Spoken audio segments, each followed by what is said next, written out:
omongan saya untuk di record, ya kan ya? Kalau lupa kan Pak bisa nutup. Oh gitu ya, oke. Ya kalau gitu saya record nih udah. Saya stop video dulu ya biar saya masuk ke ini. Kalau nanti butuh saya minta lagi kita nyalain video sama-sama.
Pak Rudi, Bapak masih di mute. Oke, sorry.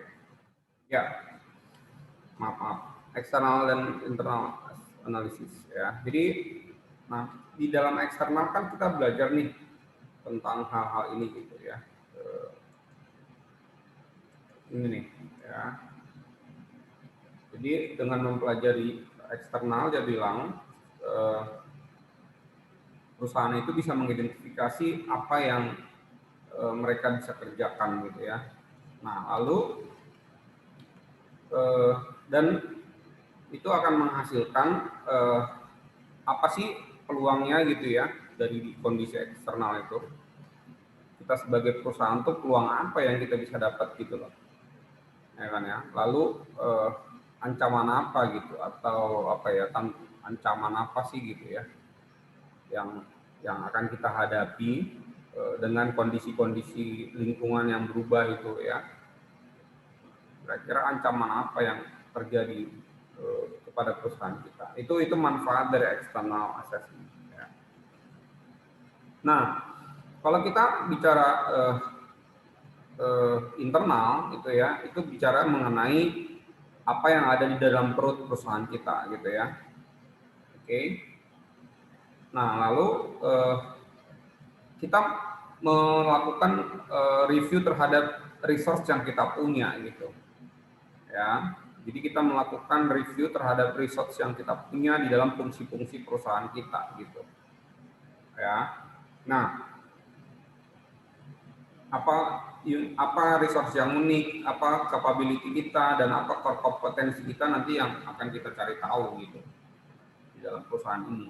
Nah, dia bilang dengan mempelajari internal environment itu perusahaan itu bisa mengidentifikasi apa yang bisa mereka lakukan gitu. Ya. Nah, semua organisasi memiliki kekuatan dan kelemahan dalam area fungsional bisnis. Tidak ada perusahaan yang sama kuatnya atau lemahnya dalam semua bisnis. Ya, jadi setiap perusahaan itu punya kayak core kompetensi yang berbeda-beda gitu ya. Itu kan dibangun dari semenjak perusahaan itu berdiri ya. Lalu apa yang mereka lakukan dan muncullah core kompetensi mereka atau keunikan resource yang mereka miliki gitu. Ya, itulah yang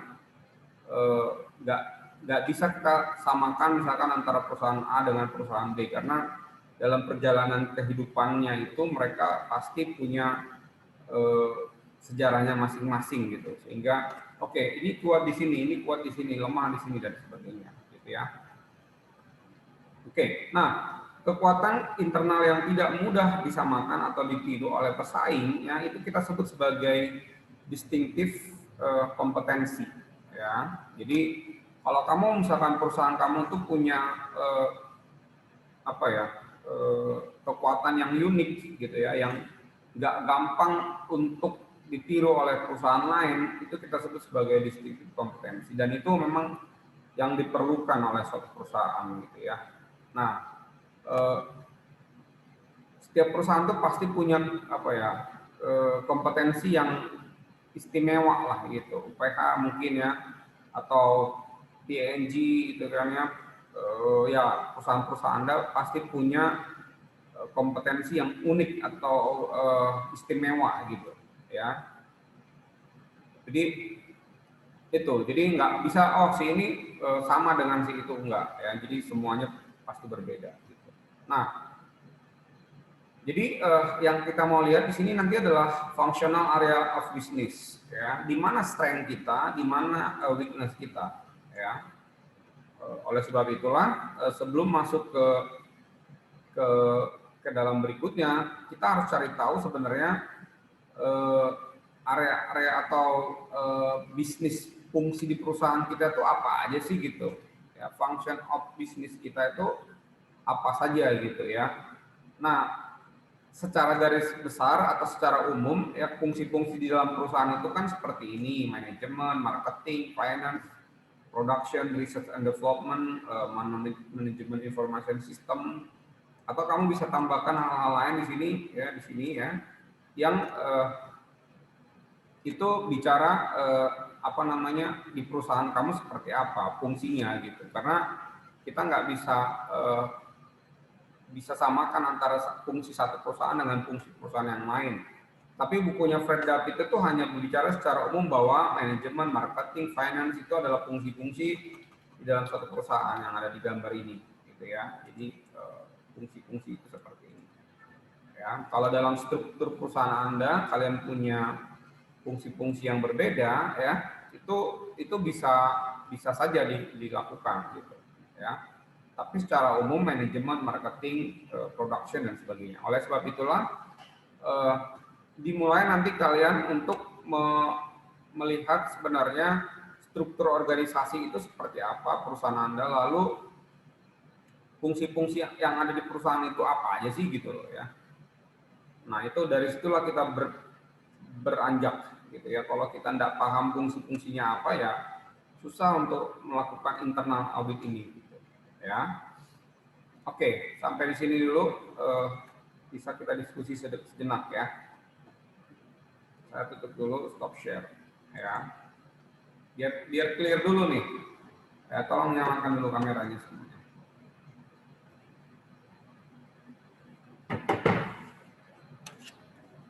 Oke, kita diskusi 5 menit ya sampai 10 menit. Oke, supaya jelas fungsi-fungsi di perusahaan kalian itu apa sih. Oke, saya mulai dari yang perusahaannya agak besar nih ya. Yang perusahaannya agak besar ya. Michael ya, Garuda ya Mike ya. Ya Mike, kira-kira fungsi-fungsi di perusahaan itu apa aja Mike? Dari struktur yang pernah kamu baca gitu dari perusahaan kamu. Fungsi ya struktur perusahaannya itu apa aja gitu, kayak kalau yang umum kan tadi marketing, finance dan sebagainya. Kalau di perusahaan Garuda itu apa? Operation sih Pak. Kayak masih kan kayak top level kan ada kayak CEO, COO segala macam ya. Cuman kalau yang bawahnya tuh kayak operasional tuh pasti, terus kayak maintenance itu juga pasti gitu Pak. Ada kayak bagian-bagian kayak operational sendiri, maintenance sendiri gitu Pak. Kalau operations itu kan tentang penjadwalan dan segala macam. Terus kalau misalnya maintenance tuh kayak ya layak terbang nggak pesawatnya dan segala macam. Terus jadwal maintenance tuh nanti dia kayak collab gitu Pak sama operational Pak gitu Pak. Terus pasti Kak marketing, finance gitu kan pasti ada ya, itu kayak suatu ya umum lah dalam suatu perusahaan gitu Pak. Oke. Nanti kamu pelajari lagi Mike ya, struktur kamu ya. Iya. Oke. Lalu yang agak kecil tapi nggak kecil banget lah ya. Apa nih? Yeremia Gabriel Samboto. Kamu pernah sekilas lihat struktur perusahaan kamu nggak? Belum sih Pak. Belum. Sebetulnya. Jadi Iya. kamu belum bisa cerita? Belum Pak. Saya Belum, masih coba memahami juga Pak. Soalnya masih agak bingung-bingung Pak. Apa yang Kayak bingung? kayak strukturnya itu gimana gitu loh Pak. Oke. Nanti kamu obok-obok ya strukturnya ya. Iya Pak. Oke. Yang mirip-mirip itu ya, Shopee ya, kamu yang Angel ya? Iya Pak. Ya, kamu pernah lihat strukturnya nggak? Fungsi-fungsi apa aja yang ada di strukturnya itu? Nggak pernah sih, Belum cuma ya? Ya, yang sekilas aja. paling secara umumnya dia kalau misalnya saya bayangin sih itu sih Pak, kalau misalnya saya lihat-lihat kan ini e-commerce kan Pak. Ya.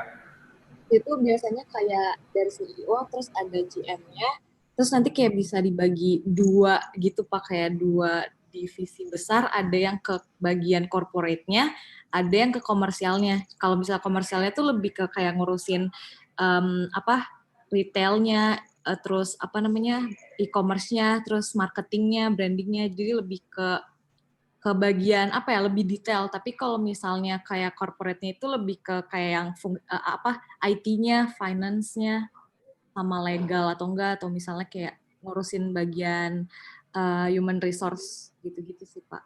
Kalau nanti dipelajari lagi ya Angel ya. Oke, 2 orang lagi lah ya. Yang mungkin perusahaan yang saya bilang saya kita dengar lah ya. Saya nggak tahu, mohon maaf kalau saya bilang saya Sylvia Julia Sari. Ada nggak orangnya? Iya Pak. Belum ya. Gimana sih? Kira-kira struktur kamu tuh seperti apa perusahaannya?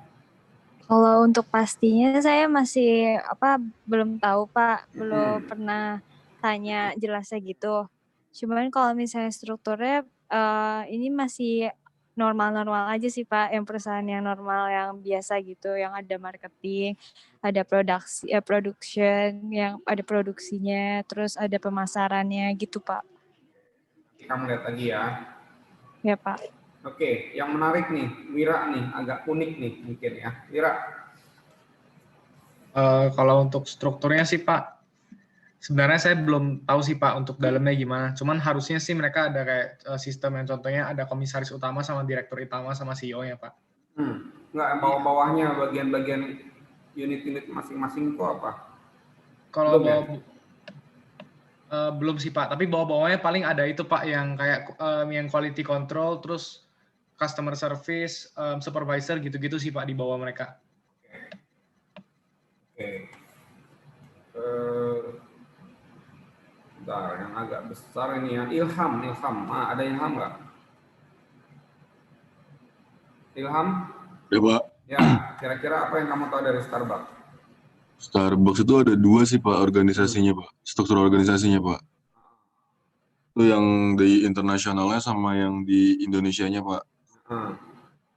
Kalau yang internasionalnya, kalau yang di internasional tuh kayak tadi kayak ada presiden CEO-nya Pak, terus juga bagian-bagian dari tiap divisinya.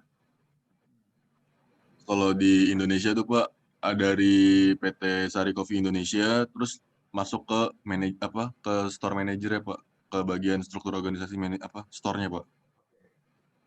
Oke, terima kasih ya. Nanti kamu dalami lagi ya. Iya Pak. Terakhir beneran terakhir. Cherry yang Bang ya, Cherry ya. Iya, Pak. Ya, silakan. Kalau bagian saya juga cukup beragam dan seperti umumnya sih, Pak. Jadi dia ada direktur di bagian SME, di bagian transaksi perbankan, di bagian kredit, di bagian gitu-gituan sih, Pak. Ya, oke, saya stop dulu ya. Kita masuk dulu share screen tadi itu. Jadi untuk menilai internal ini, kalian harus mulai dari kalian mempelajari secara dalam ya strukturnya itu seperti apa gitu. Sehingga namanya internal itu kan bicara area-area internal perusahaan kamu gitu ya. Makanya setiap kalian coba nanti bedah ya, dibedah strukturnya seperti apa ya. Nanti di paper kalian jelaskan misalkan ini strukturnya seperti ini dari masing-masing itu seperti apa gitu ya, supaya nanti internal ini kita bisa dalamin gitu. Kalau nggak tahu strukturnya gimana kita mau cari tahu tentang bicara mengakses internalnya gitu ya. Oke. Kalau di UPH itu kan strukturnya seperti ini nih guys, ini yayasan ya. Lalu kemudian ada rektor di sini, ya kan ya. Lalu di sini ada PV ya, PV1 kemahasiswaan, PV1 itu akademik, PV2 itu adalah keuangan, PV3 itu kerohanian ya, dan kemahasiswaan, PV4, PV5 dan mungkin ada PV8. Lalu PV1 itu akademik itu membawahi apa, ya, fakultas dan sebagainya. Ya, kita ada di sini. Kalau keuangan itu di sini, ya administrasi nanti ada di mana? Nah itu yang ada di PH ya, kira-kira seperti itu. Nah itu adalah struktur PH.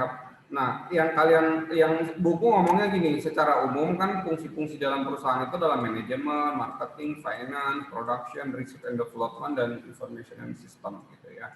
Mungkin juga ada tambah-tambahan lain di sini, gitu ya. Oke, mulai dari sini dulu. Oke, nah apa aja sih yang ada di dalam manajemen itu? Ya, kita ada pernah belajar tentang MPI itu, ya bicara planning, organizing, motivating, staffing, controlling dan sebagainya. Lalu ini sekilas saja ya saya ngomongnya. Ada planning, ada organizing, ada motivating, ada juga controlling dan sebagainya. Ya, bicara di sini. Nah, lalu kita bicara marketing. Marketing itu ngomongnya apa sih? Customer analysis, selling product, pokoknya 4P lah di situ ya. Kalau ada juga 7P, ada juga marketing research dan sebagainya. Itu bicara marketing, gitu ya. Oke, lalu nanti kalian baca sendiri ini. Lalu masuk ke finance misalkan. Finance itu bicara apa sih? Budgeting ya, bicara pendanaan ya, bicara costing dan sebagainya. Itu bicara di ya. Nah ini pelajarannya Pak Heri nih, ada rasio likuiditas ya, leverage ratio gitu ya, activity ratio dan sebagainya. Yang saya mau ngomong apa sih sebenarnya di dalam ketika menjelaskan ini semua? Nah, kita sebagai perumus strategi harus paham betul ya setiap fungsi-fungsi ini itu seperti apa gitu. Ya. Setiap fungsi-fungsi ini seperti apa dan kita nanti melakukan assessment terhadap setiap fungsi-fungsi ini gitu. Ya. Dengan mempelajari manajemen itu bicara ngomongin apa aja, marketing ngomongin apa aja, financial itu ngomong apa aja, accounting itu ngomongin apa aja, production ngomongin apa aja ya, R&D ngomongin apa aja, maka kita bisa, ini tentunya yang ada di perusahaan kita ya. Kalau buku kan ngomongnya secara umum nih, bukan ngomongnya secara umum gitu ya. Tapi kan setiap perusahaan itu kan punya berbeda-beda gitu, di dalam perusahaan itu pasti berbeda-beda. Nah, sehingga kita bisa mengajukan nanti untuk melakukan assessment terhadap internal ini ya. Ujung-ujungnya kita akan ngomong nih, oke, kita bilang strength-nya itu apa? Dari sisi manajemen ya, misalkan ya, kita bedah nih, manajemen itu kan tadi udah dikasih tahu tuh, planning, organizing dan sebagainya. Manakah bagian manajemen yang kita sebut itu sebagai strength-nya kita gitu. Ya, mana dari manajemen yang strength kita, mana dari manajemen yang weakness kita. Nah, buku bilang gini, untuk yang manajemen ini adalah pertanyaan-pertanyaan yang bisa kita ajukan kalau kita melakukan assessment terhadap internal manajemen. Ngomongnya gini, ya, karena ngomongnya manajemen adalah planning, organizing, leading dan controlling, ya, maka pertanyaan-pertanyaan yang umum diajukan untuk melakukan internal assessment terhadap perusahaan kita yang dimana kita ngomong soal manajemennya gitu ya, maka ini adalah pertanyaan yang bisa kita ajukan. Apakah perusahaan itu sudah mempunyai strategic management konsep yang baik? Apakah tujuannya itu terukur gitu ya? Lalu tujuan dari perusahaan itu apakah dikomunikasikan dengan baik? Kan kita bicara planning, organizing, leading, dan controlling ya. Ya, itu kan bicara ini ya. Apakah misalkan manajer itu semua level itu membuat plan secara efektif gitu ya. Lalu apakah manajer itu mendelegasikan tugasnya dengan baik gitu ya. Apakah organisasi struktur organisasinya itu oke atau enggak gitu ya. Apakah job desk-nya itu terdeskripsi dengan baik. Lalu apakah job spec-nya itu clear atau enggak sehingga setiap orang itu misalkan punya pemahaman yang jelas tentang apa yang harus dia kerjakan misalkan ya.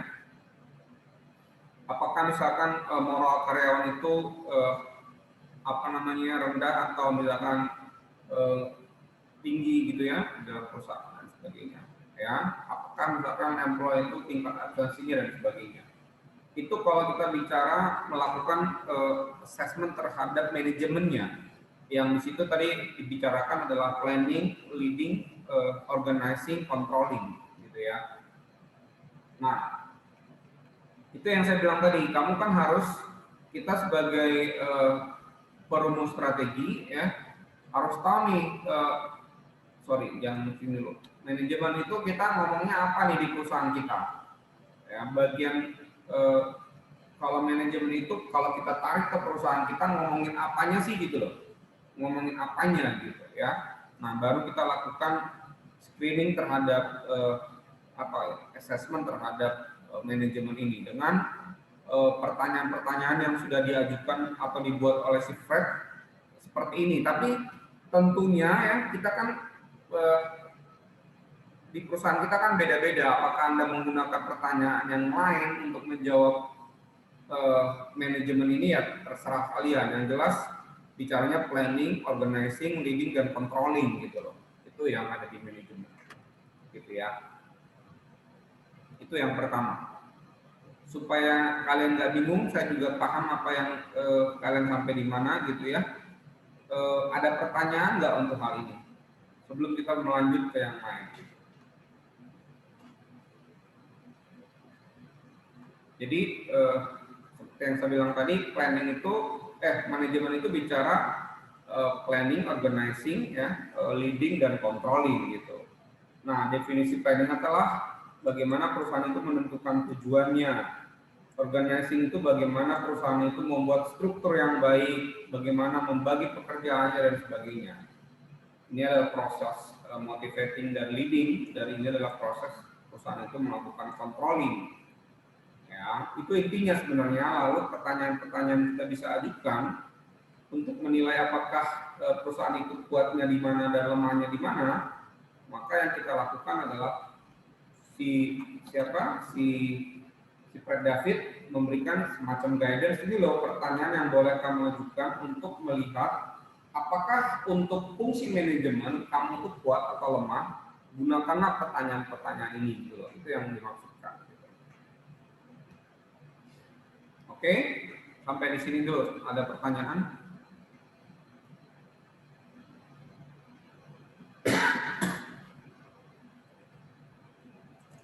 Ya. Jadi teman-teman bisa mempelajari nanti, oke, dari sisi perencanaan, ya, dari sisi perencanaan, kira-kira perusahaan saya ini pertanyaan-pertanyaan ini ya bisa dijawab nggak misalkan dari sisi perencanaan, ya. Nih, ini tadi saya bilang ya. Lalu misalkan jadi bicaranya adalah bagaimana menentukan tujuan, bagaimana mengorganisasi pekerjaan dan sebagainya. Itu yang ada di dalam manajemen itu, ya. Oke, biar nggak bingung ya, kalian punya gambaran nggak? Kalau nggak, kalian tanya aja supaya nanti kita sama-sama bahas.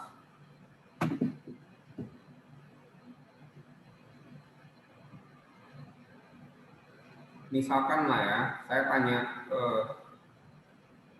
untuk menjawab pertanyaan ini lah. Ini ya, untuk menjawab pertanyaan ini. Apakah perusahaan itu menentukan tujuannya dengan terukur atau enggak gitu? Ya, ketika perusahaan kan pasti punya tujuan, oke, tujuannya itu setahun ini kita ngapain gitu ya. Lalu apakah tujuan itu terukur atau enggak? Apakah menggunakan angka dan sebagainya? Lalu apakah well communicated enggak tujuan itu? Artinya gini, apakah seluruh bagian dalam perusahaan itu memahami enggak sih tujuan perusahaan kita setahun ini mau ngapain gitu? Nah, mekanisme apa yang dibuat oleh perusahaan untuk mengkomunikasikan tujuan itu kepada seluruh members organisasi itu supaya oke, tujuannya udah jelas tapi terkomunikasikan nggak dengan baik? Apakah seluruh anggota itu paham nggak maksudnya dan sebagainya? Itu misalkan ya, itu yang pertama. Ya, contohnya seperti itu ya. Oke. Nah, saya tanya dulu dah ya, yang tadi saya siapa nih? Aimi, ya, kamu kan perusahaan Unilever ya, cukup besar ya Aimi ya. Iya Pak. Nah, menurut kamu apakah objektif atau goals itu terukur atau enggak sih perusahaan ini? Kalau dari Unilever sih yang aku baca tuh manajemennya tuh ada 3, ada manajemen keuangan, SDM sama produksinya kan. Nah, kalau misalkan dari objektifnya sendiri mungkin di manajemen keuangannya dia itu kayak biasanya tuh mereka tuh ngelakuin akuisisi gitu Pak. Kayak untuk nambah tujuannya itu untuk nambahin omset kan. Jadi mereka itu fokusnya kalau di keuangan itu nambahin omsetnya melalui akuisisi. Kemudian kalau misalkan dari SDM-nya mereka juga udah mulai ngerekrut tenaga kerja yang banyak juga. Jadi mereka itu objektifnya itu supaya supaya bisa memproduksi lebih banyak. Soalnya kan dari masa krisis gini kan kayak butuh lebih banyak tenaga kerja gitu. Ya, pertanyaan saya adalah apakah tujuannya terukur atau enggak gitu? Terukur kan ada quantity produksi sama keuangan. Well communicated atau enggak sih? Kalau itu saya nggak tahu. Kayaknya sih harusnya sih communicated sih Pak. Harusnya ya, kan. Itulah yang harus kita cari tahu nanti. Iya Pak. Oke, itu ya kira-kira contohnya seperti itu ya teman-teman untuk yang planning ini ya. Jadi ada beberapa checklist, audit checklist yang kita bisa pakai ya, yang disiapkan oleh Fred David, tapi juga kita bisa membuat checklist sendiri gitu loh. Ya, kira-kira untuk manajemen pertanyaan apa yang harus saya ajukan ya untuk perusahaan ini. Ya, jadi ini kan sebenarnya guidance umum yang dibuat oleh Fred David, tapi kan implementasinya itu berbeda-beda mungkin untuk setiap perusahaan, gitu ya. Nah, itu misalkan yang pertama. Yang kedua nih, do managers delegated well, misalkan. Itu kan bicara bagaimana perusahaan itu melakukan delegasi yang baik pada setiap tugas-tugas di bawahnya, gitu. Ya, kira-kira seperti itu. Nah, sekilas aja nih ya, saya mau tanyakan. Patrick nih belum dengar suaranya. Patrick, kamu dengar nggak suara saya? Patrick, kalian nggak di kelas ini? Nggak masuk ya? Patrick. Oke, Fahri ya. Fahri Oktavianto.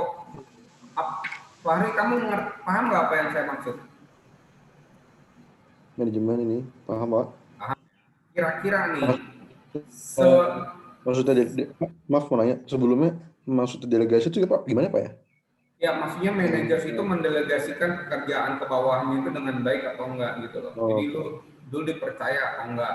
Ini contoh ya, ini saya enggak, ini baru contoh aja supaya kita paham dulu nih maksudnya daripada internal assessment ini ya.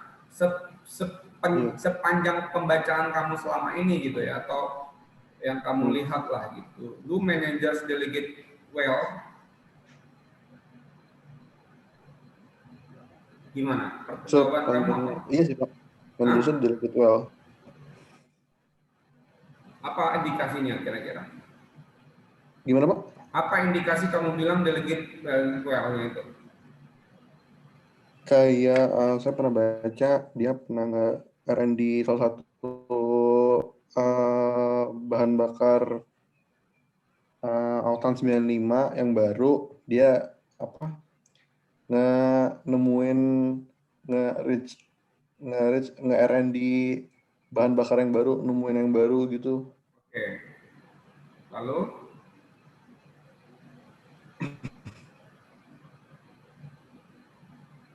Fahri, putus-putus kamu? Halo. Ya.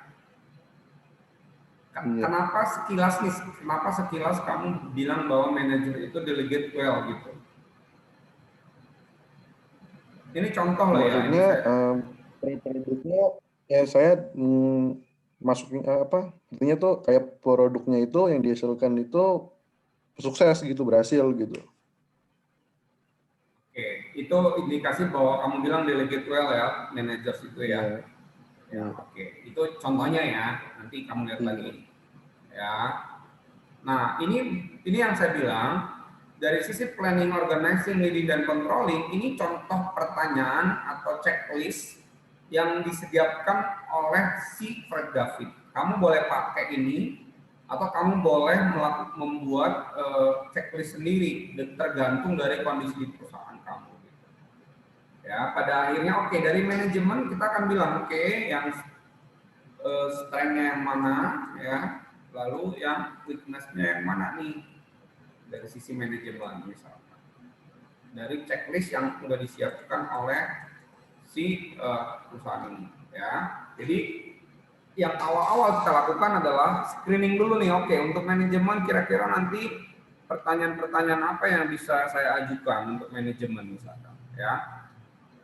Nah, ini kan saya bilang fungsi secara umum yang dibuat oleh buku. Makanya saya bilang pelajari dulu perusahaan kamu tuh fungsinya apa aja. Lalu nanti ya mungkin sama dengan ini boleh atau sama dengan fungsi di perusahaan kamu gitu. Gitu ya. Oke. Lalu berikutnya ya, kan fungsi marketing kayak manajemen udah ya kan ya. Nah, ini karena kamu udah lulus MPI, menurut saya sih untuk ngomongin manajemen itu enteng karena kita udah belajar planning, organizing, leading dan controlling, itu udah belajar gitu ya di pelajaran MPI gitu. Oke, lalu yang kedua, fungsi yang kedua adalah marketing. Ya kan ya? Marketing.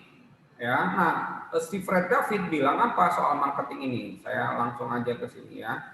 Fred David bilang gini, yang dipelajari di marketing, dia bilang tentang customer analysis, bagaimana penjualan, ya 4P ya. Di sini kan bicaranya product, price, place dan promotionnya seperti apa, bagaimana marketing research dilakukan ya. Opportunity analysis ya, analisis peluang ya. Ini kita belajar juga di mana nih di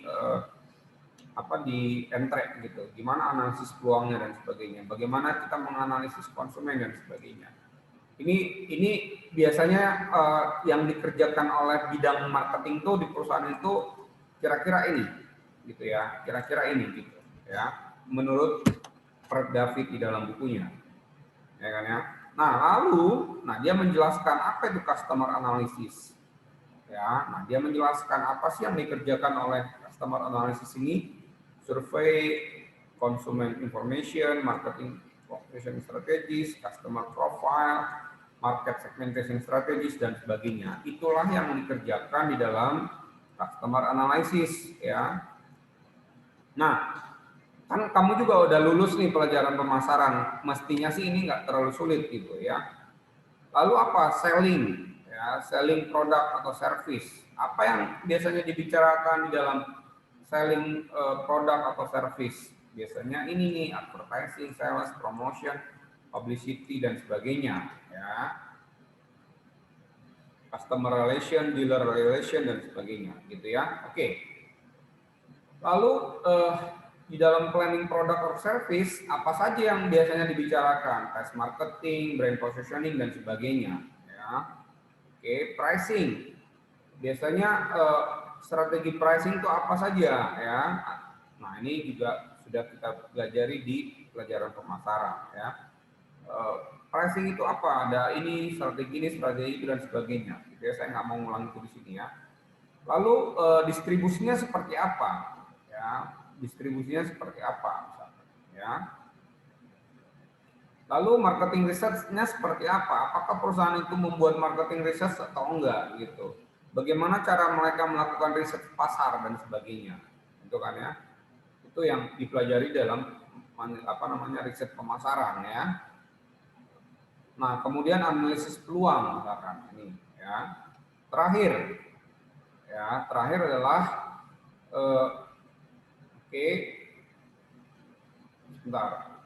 jadi pertanyaan-pertanyaan apa yang bisa kita ajukan misalkan untuk marketing ini ya.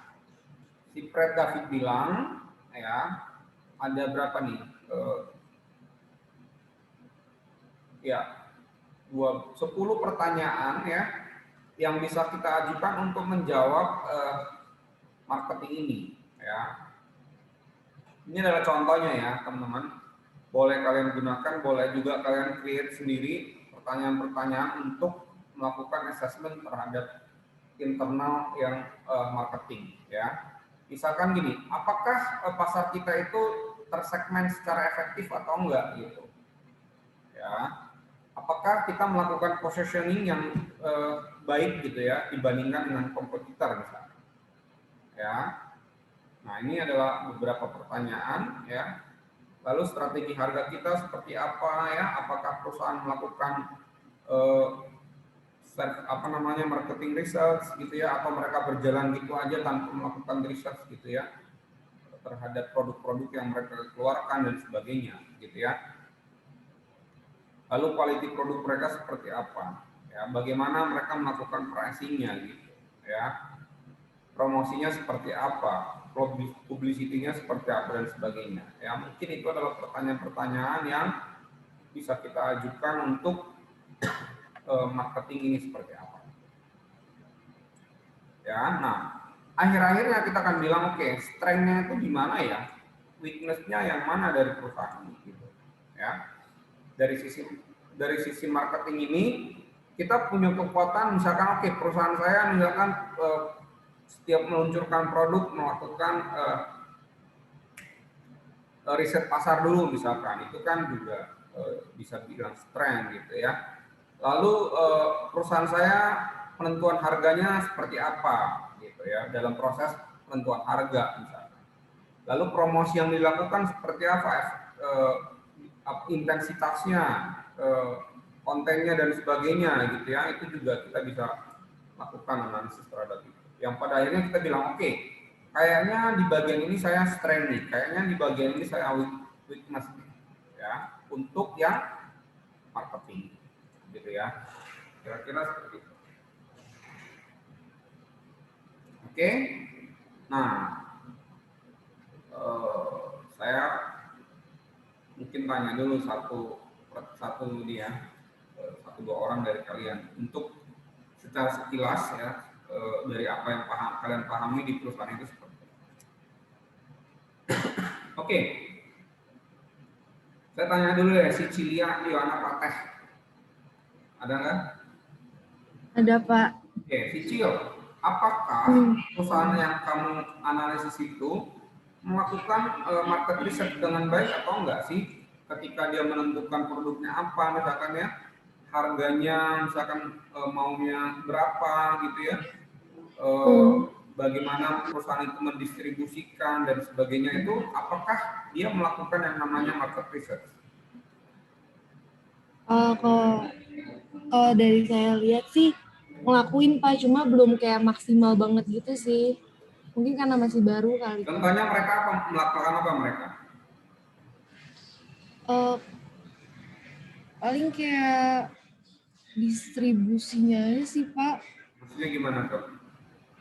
Kayak distribusinya lumayan kenceng, tapi sebenarnya perusahaannya juga apa ya, karena masih baru juga, apalagi lagi COVID gini, jadi kayak berkurang banget sih. Mungkin kalau lagi kayak gini nih, dia cari cara lain, jadi nggak menetap sama si kopinya, dia kayak ini ngeluarin produk baru lagi, kayak kopi yang sasetan, kayak gitu sih Pak. Itu based on market research atau gimana? Iya. Itu maksud saya. Jadi maksudnya kayak dia ngelihat nih kayak, oh kayaknya daripada yang jual biji kopi doang, kenapa nggak coba kopi saset aja, kan itu lebih mudah dipakai sama orang kan. Ya, market research itu kan bisa dilakukan dengan cara yang mengikuti metodologi yang ini, atau mungkin ya kamu cuma bisa tanya gitu ya, atau apa dan sebagainya. Itu kan market research juga gitu loh. Tapi maksud saya, apakah itu dilakukan gitu loh? Dilakukan sih Pak. Dilakukan, oke. Ya, oke. Berikutnya, Gionali Kristiawan. Gio, kamu produknya perusahaannya apa Gio? Pabrik apa Pak? Ya, oke. Sekarang ketika kamu membuat produknya kayak gimana dan sebagainya lah ya, yang kita pahami, apakah perusahaan kamu melakukan riset pasar? Udah pasti, Pak. Udah pasti ini sih Pak. Udah pasti. Soalnya enggak kan nggak bisa dia lihat persaingannya gimana. Coba gimana, apa yang mereka lakukan? Paling biasanya sih dia itu kadang mencari kayak knalpot yang misalkan yang lagi hits apa, untuk motornya apa, yang baru, misalkan motor baru keluar tuh. Nah, biasa itu rebut-rebutan sih Pak. Kayak beli-beli duluan, jadi kalau misalnya kita, misalkan Bapak udah beli motornya, biasanya sih dia itu nge-kontak, kalau misalnya udah kenal, dipinjam motornya. Jadi udah duluan, dia untuk knalpot yang motor ini, dia udah yang pertama muncul. Jadi lebih bagus sih. Maksudnya kan lebih menaikkan pemasarannya. Artinya dia sebelum meluncurkan produk atau apa, dia tetap harus melakukan riset dulu ya? Iya. Oke. Gitu ya maksud saya ya. Itu salah satu pertanyaan dari marketing ya. Kamu nanti bisa cari yang lain gitu ya. Oke, yang saya mau dengar lagi Karin. Karin nih, masih ngomongin market research. Coba kamu cerita dulu.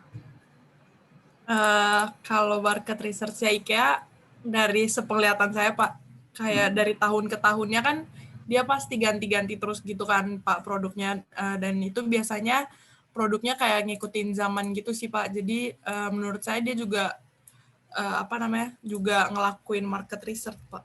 Oke, tapi jangan hoax ya. Nanti kamu cari tahu ya. Ya Pak. Oke, itu contohnya ya guys. Good ya. Oke, sekarang misalkan promosi nih, advertising, publicity strategy gitu ya. Nah itu salah satu dari marketing gitu ya.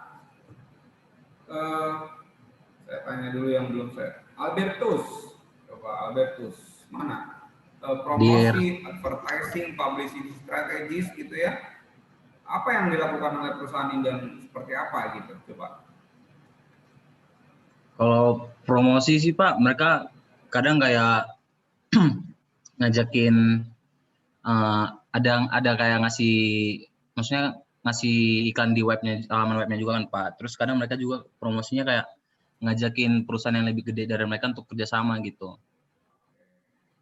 Jadi dilakukan ya, tapi seperti apa nanti itu kamu cari tahu ya. Iya Pak. Oke. Terakhir ya ini, jadi marketing ini bentar lagi saya tutup. Siapa nih? Udah. si Sopra nggak masuk ya. Iya, udah Wira, udah ya. Alvin, saya belum dengar suaranya. Alvin. Iya, Pak. Ya, kamu mau jawab mana? 6, 7, 8, 9. Kamu mau jawab yang mana? Yang marketing research aja deh, Pak. Lebih dapat tadi, Pak. Coba. Ada beberapa contoh sih yang saya baca. Kalau misalnya kemarin kan contohnya yang paling dekat aja COVID ya, Pak. Ya. Jadi kan kalau dari Prudensial sendiri mereka melihat ini kan, kalau misalnya keadaan di COVID ini kan maksudnya orang kesusahan kan Pak, tapi orang jadi nggak peduli sama asuransi. Jadi dari Prudensial ini mereka ngembangin satu produk yang dia itu kayak bener-bener murni asuransi perlindungan jiwa. Jadi nggak ada unsur-unsur investasinya, dan itu harganya itu per bulannya itu apa namanya yang bayar per bulannya itu cuman 280 sampai 300 ribu aja Pak. Jadi itu sangat affordable buat orang-orangnya Pak. Jadi itu kan dia lihat juga dari keadaan COVID Pak, gitu Pak. Artinya resep kecil-kecilan gitu lah ya. Ya, jadi murah Pak. Oke. Yang untuk pemasaran saya pikir oke ya. Jadi kalian bisa nanti ada 12 pertanyaan di sini. Berapa nih? 11 ya. Terserah mau pakai yang mana nih untuk mau melihat dari sisi marketing lemah atau kuatnya perusahaan kamu gitu ya. Oke ya, satu lagi lah ya, Michael lah ini. 1, 2, 3, 4, Mike, kamu mau pilih yang mana Mike? 1, 2, 3, 4, 5. 1, 2, 4 Pak. 4, oke, gimana tuh? Coba cerita dulu. 1, 2 aja Pak, 1, 2. Oh 1, 2 ya, ya silakan Mike. Buat Garuda Indonesia sih udah secara efektif di segmen sih Pak. Maksudnya kan dia juga tahu posisi dia gitu loh, dengan harga setinggi dia, maksudnya kan dia full service ya, pelayanan penuh. Dia udah target nih kira-kira siapa yang bakal aku tuju gitu loh.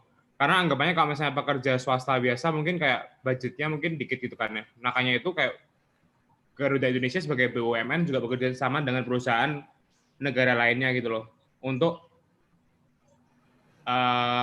mendapatkan konsumen gitu. Jadi anggapannya yang terbang bersama Garuda Indonesia juga kebanyakan juga perusahaan-perusahaan milik negara juga Pak. Kalau misalnya ada perjalanan dinas atau gimana itu cuma ditanggung oleh Garuda gitu. Karena kerjasama juga sama Garuda. Terus mungkin kalau misalnya pasar internasional ya, kemungkinan lebih ke secara geografis lebih ke Asia sama Australia sih Pak. Nggak sampai ke Eropa. Eropa juga ada, cuman kayak nggak besar lah pasarnya bagi dia, nggak terlalu fokus di sana gitu loh. Terus secara segmen lagi pastinya kalau misalnya secara demografis ya, kita Garuda Indonesia pasti menargetnya menengah ke atas sih Pak, karena anggapannya kan dia maskapai full service dan harga tiketnya juga pasti lebih mahal daripada pesaing-pesaingnya, dan pesaing-pesaingnya pun itu justru maskapai yang berbiaya rendah gitu Pak. Artinya dia tersegmen secara efektif gitu ya? Ya bisa dibilang begitu, karena dia juga sebagai BUMN, jadi kayak walaupun dia nggak ada konsumen tuh tetap ada aja gitu Pak, orang-orang berjalan dinas itu yang pergi bersama Garuda gitu. Oke, thank you Mike. Ya, Pak. Indi, terakhir Indi, dari 1, 2, 3, 4, 5, 6, 7, 8, 9, 10, 11. Indi mau pilih yang mana Indi? Sabar. Palingan sih distribution channel ya Pak. Ya, coba cerita dulu.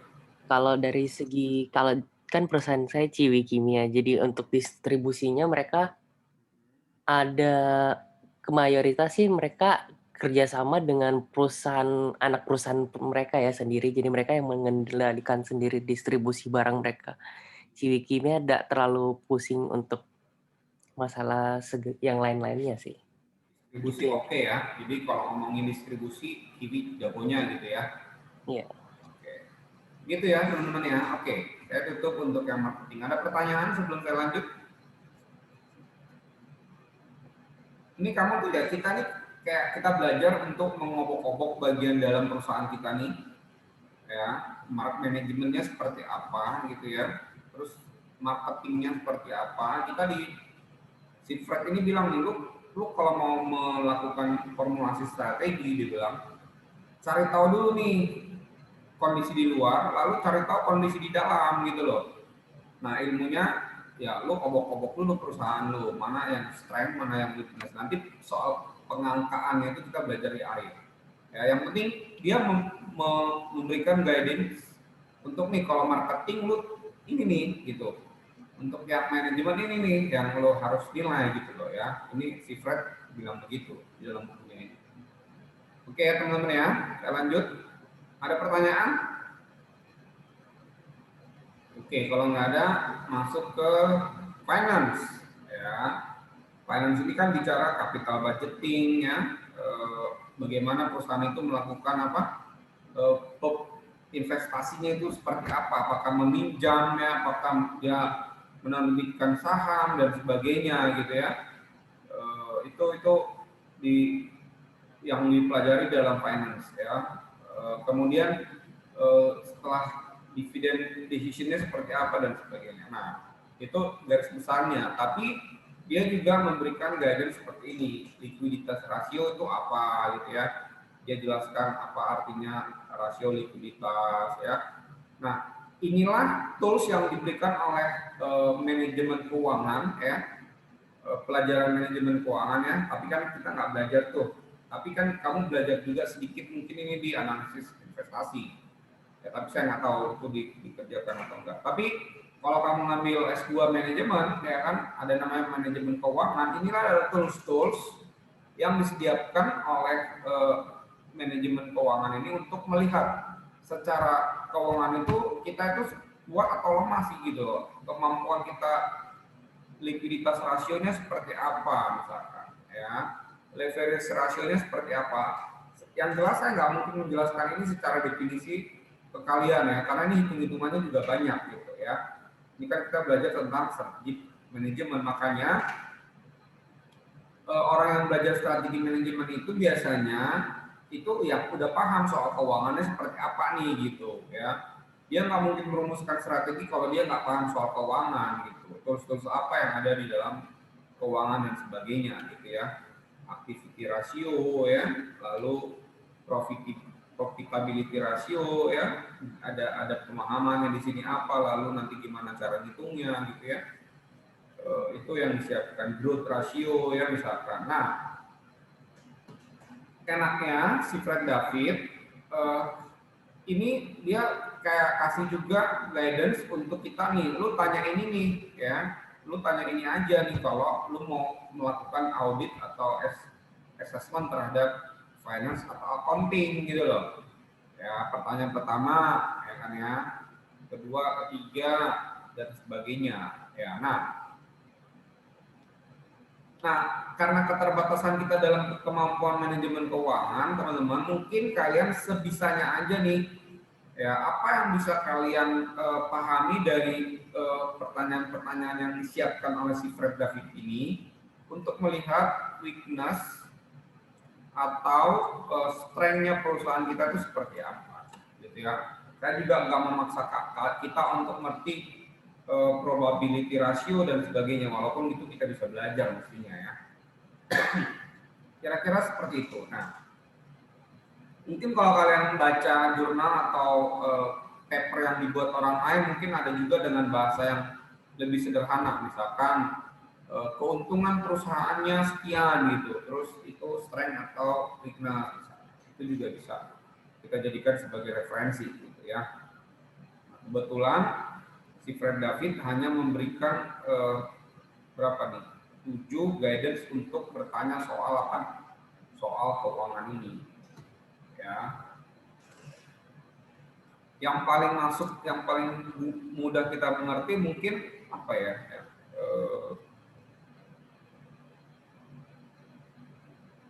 saya nggak tahu istilah-istilah ini kalian pernah belajar nggak di analisis investasi? Dari tiga ini ada yang pernah belajar nggak di analisis investasi seperti apa?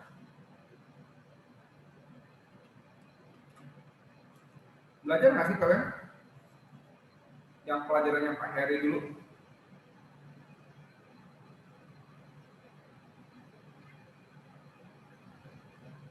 Siapa yang mau saya tanya? Dela, ada nggak Dela di situ? Dela nggak ada ya? Oke.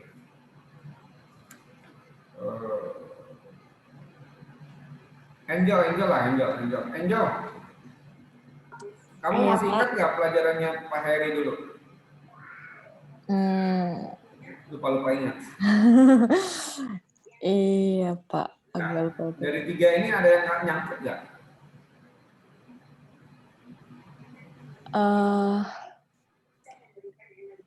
Kayaknya enggak deh, Pak. Nggak ada yang nyangkut. Oke, lanjut di sini. Kalau ini?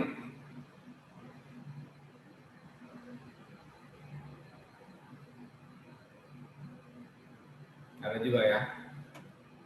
Oke, mungkin gini aja nih ya. Kalau finance nih ya, misalkan gini, apakah perusahaan itu punya sumber daya modal yang cukup kuat misalkan? Itu juga bisa jadi kita jadi sebagai finance ya atau accounting. Untuk level kita nih sebagai orang TI yang belajar strategi manajemen ya. Karena kita kan belum belajar manajemen keuangan yang agak detail gitu ya. Tapi mungkin dari sisi misalkan tingkat keuntungan ya, disupport oleh misalkan perusahaan ini disupport oleh misalkan dia adalah anak perusahaan disupport oleh pendanaan yang cukup. Misalkan dia pernah disuntik dananya ya oleh perusahaan besar. Nah, yang gitu-gitu mungkin ya. Jadi yang kita bisa lihat di dalam finance ini gitu ya. Atau mungkin sistem audit di perusahaan itu seperti apa gitu ya. Itu juga bisa jadi semacam penilaian kita gitu untuk finance ini atau accounting ini. Bagaimana mereka melakukan sistem audit dalam keuangan mereka gitu ya. Itu juga jadi bisa mungkin jadi lemah atau kuat gitu ya. Oke. Nah, atau juga kalian nanti dapetin jurnal atau apa yang tentang ini, terus lalu oke, ini kayaknya kata-kata ini cocok Pak gitu untuk finance atau accounting di perusahaan saya gitu. Ya, boleh-boleh aja gitu ya. Kira-kira gitu ya. Ada pertanyaan teman-teman soal accounting sama finance ini? Ya walaupun kita sama-sama lah ya kemampuan pelajaran manajemen keuangan kita kan bisa dibilang karena kita nggak belajar soal itu ya paling yang kita tahu adalah bagaimana menghitung cost gitu ya, karena kita belajarnya itu cost accounting sebenarnya ya, analisis biaya itu kan lebih ke arah bagaimana cara menghitung biaya HPP dan sebagainya gitu ya. Oke, nah berikutnya, nah karena kita adalah jurusan TI gitu ya, maka production dan operation ini adalah nggak mungkin kita nggak bilang nggak bisa gitu, karena orang TI ya tentunya bicara production dan operation gitu ya. Ada proses di situ, ada capacity, ada inventory, ada workforce, juga ada quality. Oke, itu untuk apa? Wilayah production. Ya. Nah, apa itu proses? Ya, dijelaskan di sini. Lalu capacity itu apa? Ya, forecasting, ya kan ya, aggregate planning dan sebagainya. Itu belajar, kita udah belajar semua itu ya. Lalu inventory ya, lalu workforce ya, bagaimana cara mendesain pekerjaan ya, dan sebagainya. Lalu quality ya, kita belajar juga ini ya, quality control, TQM dan sebagainya kita belajar. Nah, ya kan ya, pertanyaan-pertanyaan yang bisa diajukan untuk mengaudit production dan operasional adalah ini. Ya, apakah suppliers of materials itu reliable dan reasonable nggak gitu ya?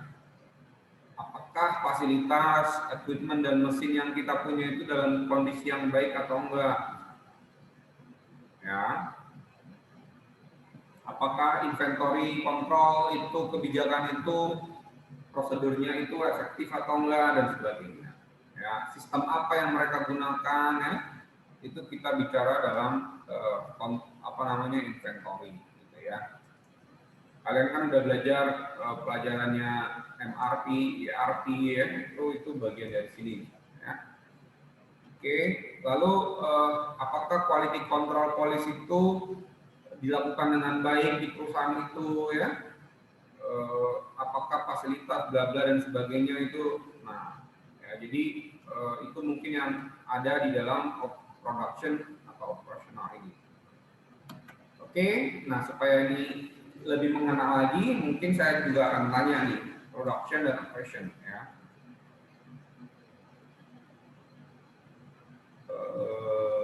Wira lah, Wira. Walaupun perusahaan kamu kan e-commerce ya, Wira ya? Iya, Pak. Oke, production, pertanyaan mana yang kamu mau bisa audit terhadap perusahaan kamu dari sisi ini? Inventory ya. Ada nggak? Yang ini nggak? Kalau nggak, dia secara lanjut ke yang lain. Sebenarnya dia ada sih Pak polusinya kalau untuk di fulfillment center ya Pak.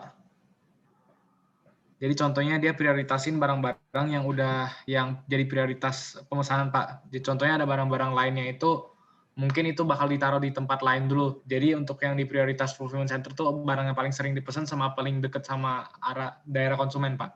Oke. Lalu?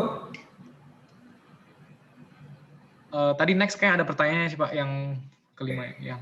Yang itu Pak, yang technological competencies juga ada Pak. Dia itu ada sistem ERP-nya sendiri sama apa ya namanya warehouse apa unit gitu Pak teknologinya. Jadi dia fulfillment center-nya itu udah bukan kayak scan biasa tapi udah secara otomatis Pak. Oke. Artinya kamu bisa audit ya terhadap internal ini ya dalam production operation ya. Iya Pak. Satu lagi. Ini kena semua nih ya, teman-teman ya. Dela ada nggak dari tadi Dela? Dela, adakah Dela di situ? Nggak ada ya. Cherry lah, Cherry. Kamu BCA tapi operasional, tapi mungkin berbeda ya. Ini kan ngomongnya mungkin operasionalnya bank itu kan agak beda gitu ya. Dari 1, 2, 3, 4, 5, 6, mana pertanyaan yang kamu mau jawab? Kira-kira untuk sementara.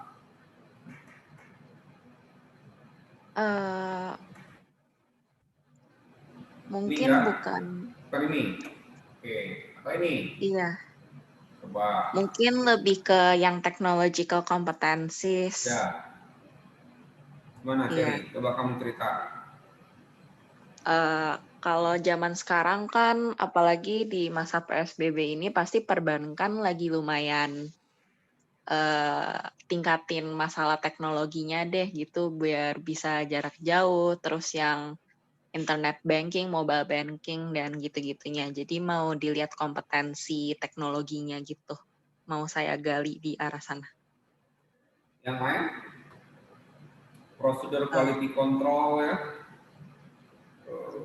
Quality control pabrik sama kamu kan mungkin berbeda gitu ya, tapi kan kita harus pahami quality control policy ini seperti apa gitu kan ya.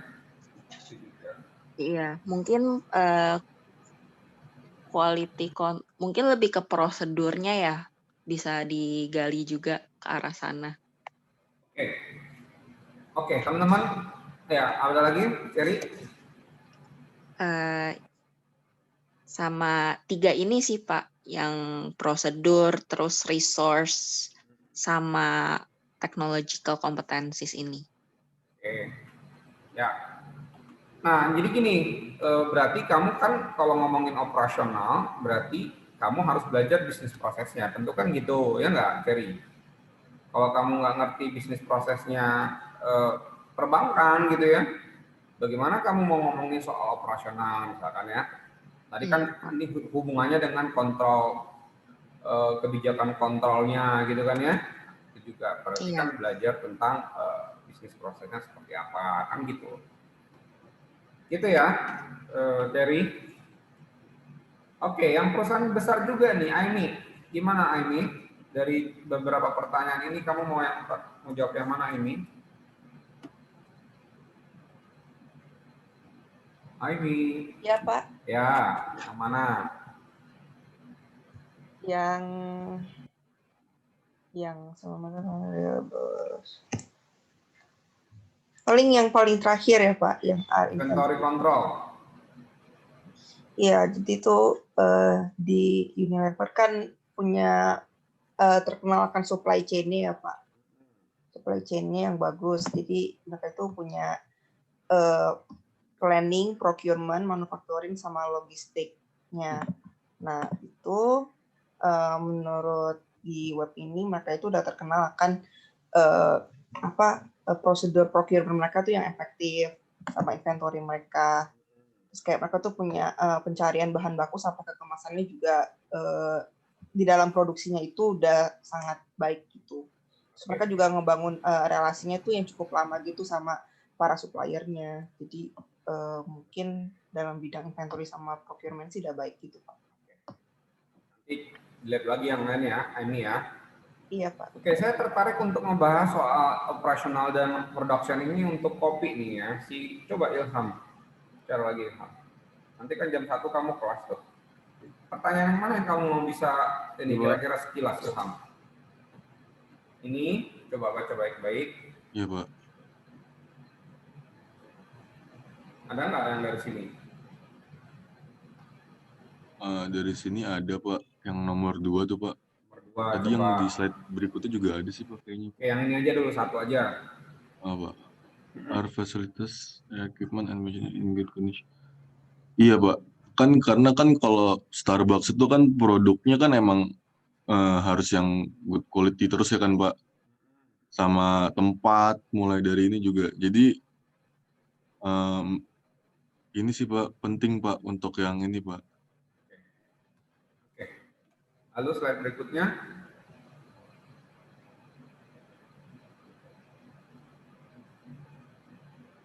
Ini apa yang mau kamu? Ini Pak paling Pak. Yang ketiga ini kayaknya bisa jadi ininya Pak, trait-nya Pak. Weakness-nya Pak. Weakness ya. Pak. Karena kan emang apa?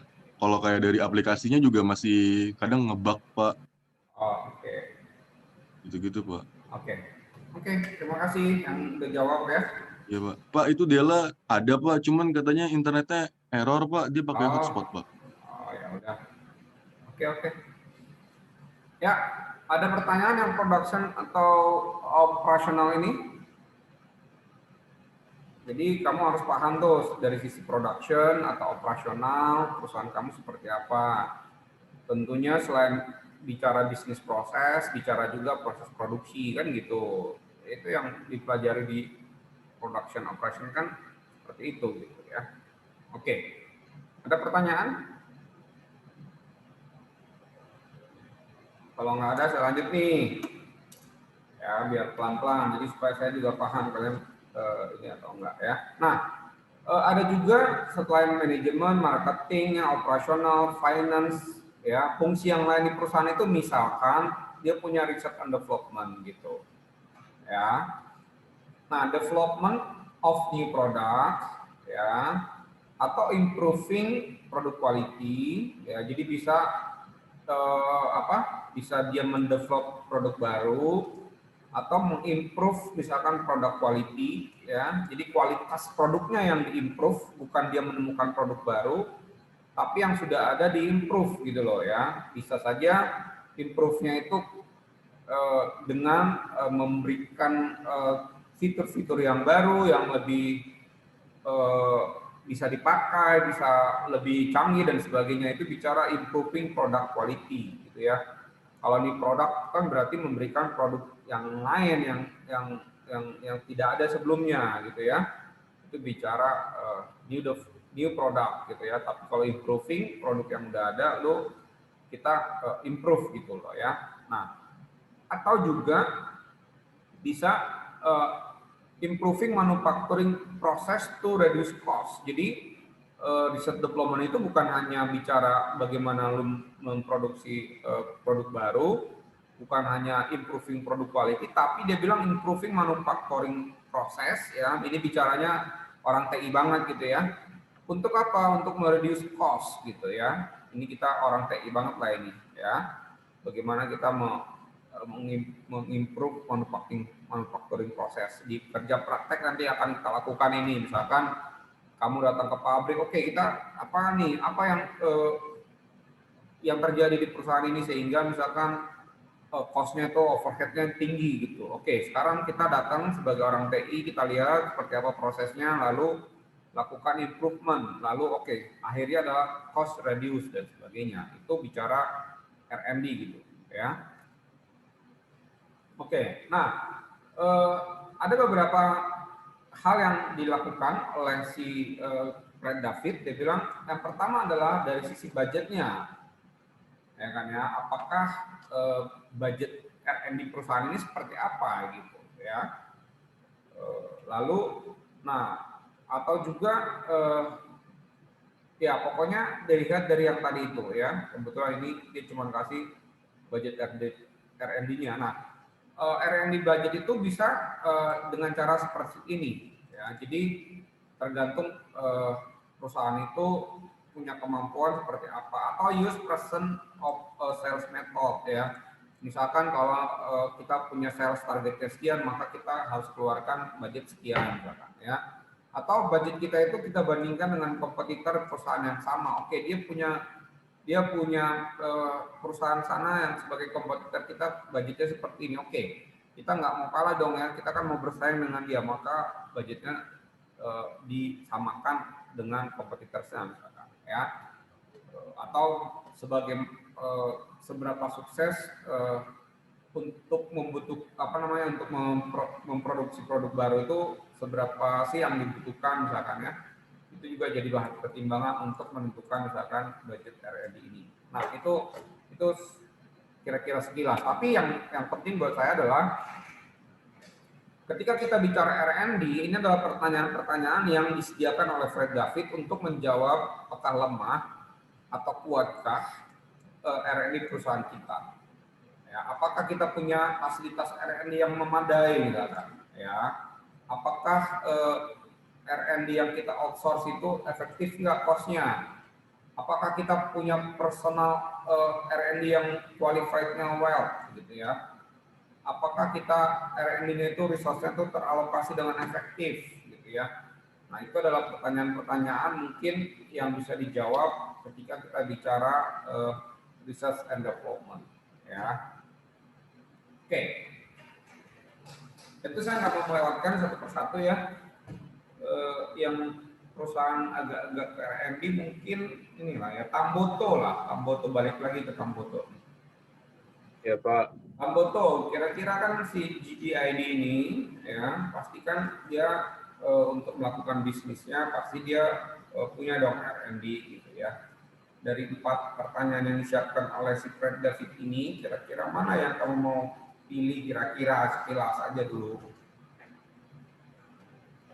Mungkin kan kalau masalah personel sama kos-kosnya gitu kan saya belum cari lebih gitu kan Pak. Ya, mungkin yang pertama dulu deh Pak. Gimana itu ceritanya? Jadi terakhir saya searching tuh R&D-nya GDID itu baru saya temuin juga. Jadi mereka tuh udah ternyata bekerja sama dengan perusahaan teknologi itu Pak, Nvidia, buat nguji pengiriman barang menggunakan drone. Oh, mantap.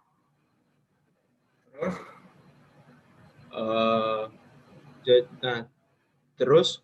Cuman pengiriman menggunakan drone ini cuman support kayak barang-barang yang tersedia di dalam warehouse-nya mereka gitu loh Pak. Oke. Lalu? Mungkin di next slide kayaknya ada. Udah cukup. Ini yang lain lagi nih.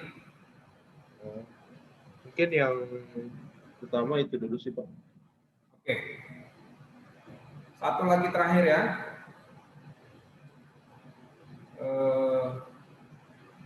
Siapa nih?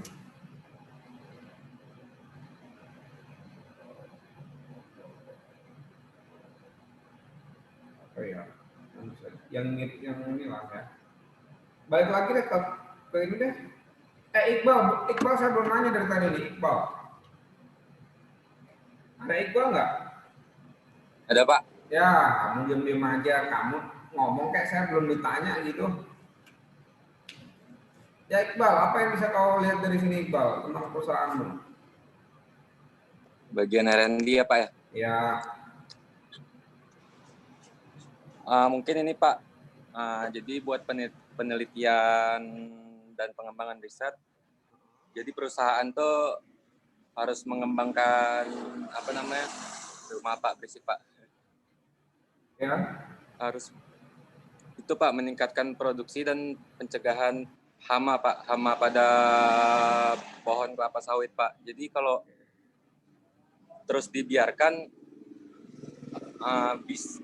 hama itu dapat menyerangnya tuh ganas gitu Pak, dapat menyerang bisa sampai 1 hektar gitu loh Pak. Oke. Apa yang dilakukan oleh perusahaan itu terhadap hal itu? Gimana Pak?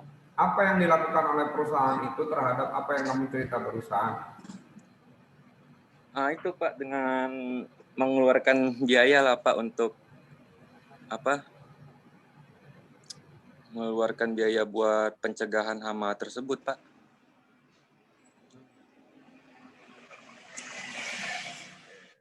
Jadi ini kuncinya ya guys, developing products, improving product quality, improving manufacturing process to reduce cost. Jadi kalau kamu kan bilang improving product quality nih, ya kan? Ceritanya mungkin itulah ya. Tapi dengan cara apa mereka lakukannya? Apa yang mereka lakukan kira-kira? Apa Belum Pak, belum dapat Pak saya Pak. Oke, belum dapat ya. Nanti dicari ya. Ya Pak. Oke, cukup ya untuk yang R&D ya. Atau ada pertanyaan soal R&D ini? Cukup?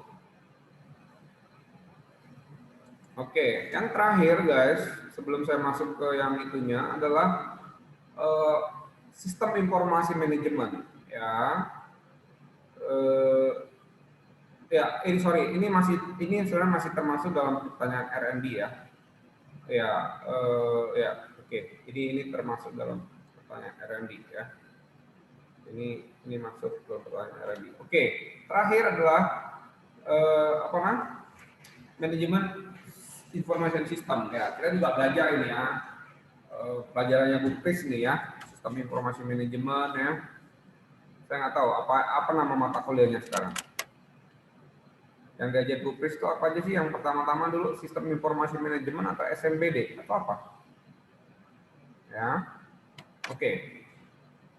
Nah, purpose-nya adalah ini, ya.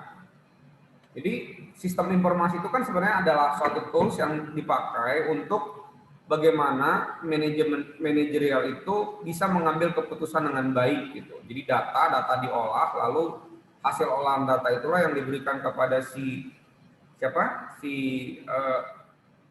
pengambil keputusan di perusahaan itu. Oke, ini ada data udah saya olah, oke.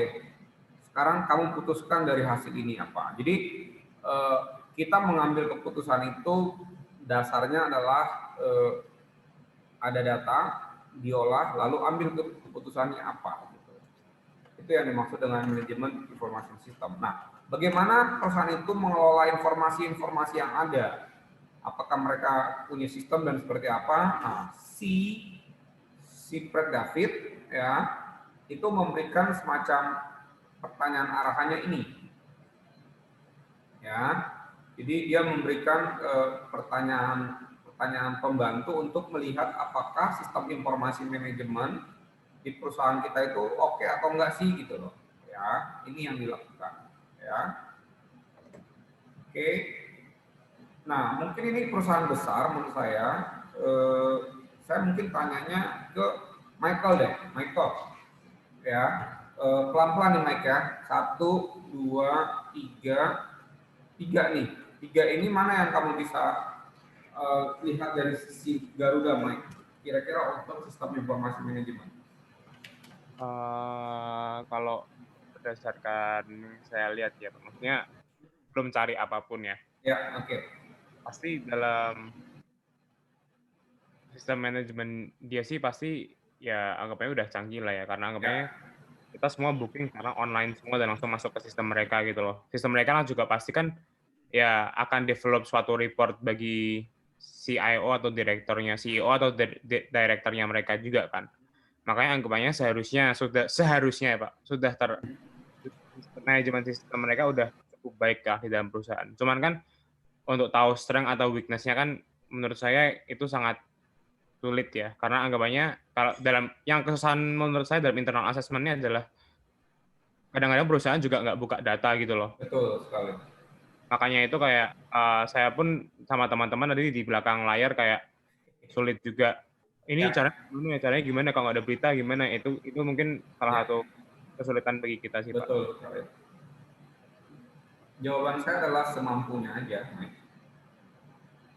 Semampunya yang kita bisa. Makanya kan kalau kalian ini ngambil mata pelajarannya ini kita sebagai student, kalau kalian di interview kan waktunya nggak cukup tuh, Mike, benar nggak? Ya kalau kalian bisa misalkan melakukan deep interview, ya kan ya oke aja gitu ya. Silakan kalau misalkan oke, kamu kenal siapa di sana gitu ya untuk menjawab semua ini, oke gitu. Tapi Ya, kan nggak cukup juga waktunya gitu loh, Mike. Benar nggak teman-teman? Benar, Pak. Ya. Benar sekali ya. Nah, kalau ini udah level skripsi, teman-teman, saya akan bilang ke kalian itu, oke, kalian masuk ke dalam. Kalau nggak berani masuk ke dalam dan nggak bisa masuk ke dalam, ya jangan bikin strategi perusahaan, kan gitu. Ya kan ya. Nah, itulah sebabnya saya pernah bilang di awal bahwa apa yang saya kasih ini levelnya untuk S2 mestinya gitu, karena kalau di S1 ini cuma dipelajarin aja gitu, oh ini detailnya gini, kamu nggak bikin gitu. Kita nggak bikin, misalkan bikin nanti formulasi strateginya seperti apa. Nah untuk level kita, oke nggak apa-apa, sedapatnya aja gitu nanti, sedapatnya kita gitu. Makanya saya juga kan nggak mau maksain kalian. Tapi sedapatnya dari bacaan kita yang open source ya, baik itu dari company profile maupun misalkan perusahaan itu punya annual report dan sebagainya gitu ya. Atau mungkin kamu bisa untuk perusahaan-perusahaan kecil kayak misalkan tadi itu Sylvia ya, Sicilia ya, Gionaldi, dia terlibat di situ, dia pasti ngerti gitu. Ya kan ya?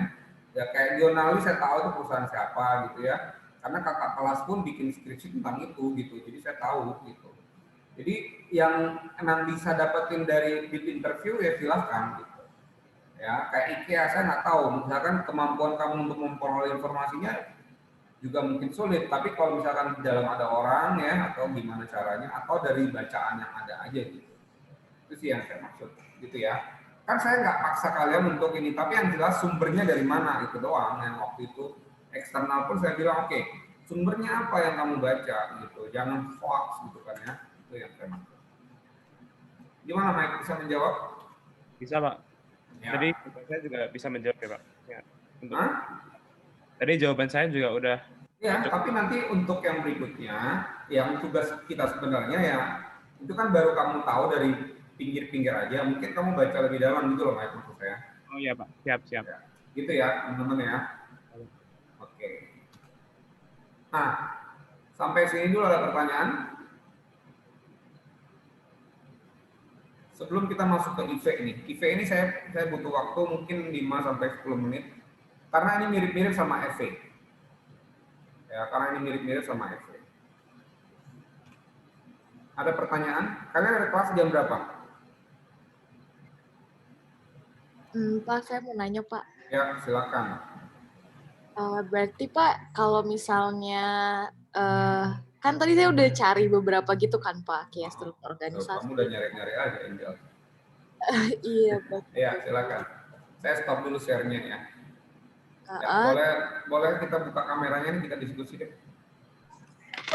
Ya, biar enak lihatnya, saya buka juga kamera. Oke, gimana Angel?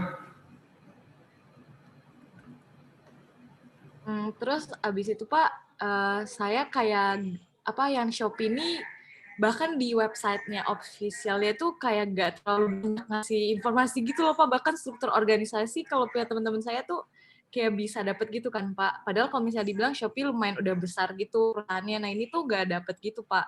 Nah kalau misalnya kayak gitu berarti kayak tadi Bapak bilang berarti nyarinya informasi yang semampunya. Maksudnya kayak semampunya aja gitu kan Pak. Kayak enggak, kalau misalnya gak dapet detailnya. Kalau misalkan bisa di interview boleh juga gitu ya. Tapi yang kamu anggap bisa menjawab pertanyaan kamu gitu ya. Oh iya. Atau kamu baca artikel, kamu menyimpulkan sesuatu dari situ juga oke. Gitu ya. Tapi yang jelas menurut saya ada resource-nya gitu, ada sumbernya dari mana gitu. Oh iya, berarti kayak baca artikel terus kita yang simpulin kan. Jadi dari ya mungkin artikel itu nggak bilang oke dia punya sistem gini-gini gitu ya, tapi dari hasil bacaan kamu, review orang gitu ya atau apa, tapi nggak hoax lah ya. Ini kamu simpulkannya seperti ini gitu loh. Untuk level di paper kita sih menurut saya oke gitu loh. Yang penting kita ada usaha untuk mencari datanya gitu. Oke Pak, makasih. Gitu ya. Oke, ada pertanyaan yang lain? Albertus jangan ambil diem aja. Apa pertanyaanmu? Pak. Siapa? Ilham, Pak. Ya, mau kelas ya, Izin Pak. live ya, Pak. Ya, silakan Ilham. Terima kasih, Pak. Ya. Ya, ada yang lain guys, boleh dimatiin kameranya kalau mau dimatiin silakan. Tapi kalau ada yang mau nanya silakan. Cil, ada yang mau ditanya Cil? Kalau nggak ada saya lanjut nih. 2018 ada kelas lagi jam berapa? Nggak ada, Pak. Nggak ada ya. Kalau gitu saya minta izin ke toilet nih. Saya kebelet nih. Ya. Izin dulu boleh ya, sebentar ya.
Oke, saya lanjut ya.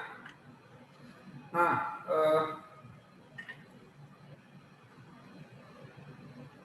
saya nggak tahu nih, apakah saya lanjut untuk bikin IV-nya atau sampai di sini dulu kita bikin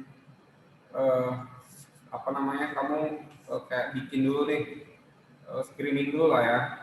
Oke, strukturnya seperti apa, lalu kamu cerita di situ fungsi-fungsi perusahaan itu apa sih, lalu nanti misalkan di manajemen kamu coba gali apa gitu ya. Nah, lalu weakness, apakah itu weakness, apakah itu strength ya. Tapi kita mungkin belum melakukan penilaian sejauh terlalu jauh, misalkan sampai kepada level misalkan dia bikin IV-nya gitu. Ya. Mungkin minggu depan baru kita masuk ke IV-nya seperti apa gitu ya. Gimana menurut kalian? Iya Pak, kayaknya tadi banyak nih Pak. Kalau tambah if, FM matrix. Ya, IV matrix sebenarnya mirip-mirip, tapi biar kalian nggak keganggu dulu dengan angka-angka ini, mungkin itu dulu yang kalian lakukan ya. Jadi cari tahu dulu struktur perusahaan itu seperti apa, lalu fungsi-fungsi dalamnya seperti apa, lalu apakah kalian mau samakan dengan misalkan manajemen, manajemen, lalu marketing ya, lalu balik lagi.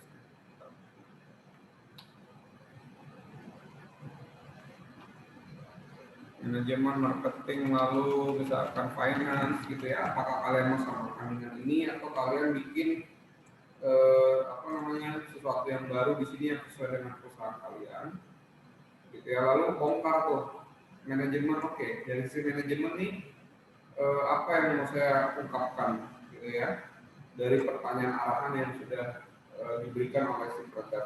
Marketing, finance dan sebagainya. Apa yang bisa kalian gali dari perusahaan itu. Lalu nanti minggu depan kita masuk ke bagaimana cara bikin IV matrix-nya gitu ya. Saya baru jelaskan itu minggu depan. Pak Rudi. Ya. Ini Pak Rudi bakal ngumpulin lagi minggu depan gitu ya? Maksudnya ini dikumpulin lagi ya? Atau enggak? Mungkin minggu depan kita, saya punya data, raw data dulu. Apa misalnya data yang sekilas aja dulu gitu. Jadi setiap kalian itu udah punya, saya nggak mau gini loh. Saya nggak bilang nggak kumpulin, kalian tunda akhirnya nanti 2 minggu lagi kalian mabok sendiri gitu. Ya, itu yang saya hindari sebenarnya. Ya, karena penumpukan itu nanti bikinnya asal gitu. Minimal dari manajemen, Michael nih mau ungkap yang mana nih? Dari marketing, info apa yang kamu dapetin dari sisi marketing untuk Garuda misalnya? Dari pertanyaan arahan yang tadi ada di situ. Gitu loh. Ya. Gimana Mike pertanyaan kamu? Enggak, maksud saya kan karena lumayan ada itu gitu ya. Maksud saya kalau misalnya minggu depan ini Bapak minta data ini, kalau misalnya ini dikumpulin, menurut saya sih nggak apa-apa ya Pak kalau misalnya mau ngajarin IFE hari ini. Cuman IFE-nya boleh kayak dikumpulinnya 2 minggu lagi. Cuman teorinya kita dapat dulu gitu loh. Siapa tahu kita kayak ada waktu luang kita bisa ngajarin. Oh, nggak apa-apa. Buat saya nggak ada masalah, Mike. Nah, saya cuma takutnya saya jor-jorin gitu ya, kamu kepusingan gitu kamunya gitu. Enggak, maksud saya justru itu Pak, kayak mungkin teorinya hari ini diajarin dulu nggak apa-apa. Siapa tahu kan ada waktu luang kan Pak. Karena kita ada libur nanti. Nah, tapi kalau misalnya untuk minggu depan, IV-nya jangan dikumpulin dulu gitu. Oh, nggak apa-apa. Oke, ya. Saya sih menghindari supaya nggak terlalu banyak aja gitu. Buat saya nggak ada masalah. Ya gitu aja Pak. Kayak mungkin biar kita juga at least tahu teorinya dulu. Siapa tahu kita ada waktu luang bisa ngerjain. Oke. Tapi mungkin dari mahasiswa sih kayak kalau misalnya langsung IV sama ini 6-6-nya semua dimajuin bareng kayaknya langsung berat banget Pak gitu Pak. Jadi yang penting saya tanya dulu dari sisi manajemen, marketing, finance ini paham ya maksudnya apa yang kita mau eksplor ya, gitu ya teman-teman ya. Kalau itu udah paham, udah enak sayanya juga untuk maju ke yang berikutnya gitu. Iya Pak. Oke, kalau gitu saya jelaskan dulu IV-nya, kalaupun nggak terlalu jelas ya, maksudnya masih ada yang mau dibahas detail, saya jelaskan lagi untuk minggu depan. Oke. termasuk IV. Nah, IV itu mirip-mirip sama EV. Jadi kalau EV adalah meringkas evaluasi peluang dan ancaman ya dari faktor external environment. Nah, ini ceritanya IV itu meringkas, mengevaluasi kekuatan dan kelemahan dalam area fungsional bisnis kita.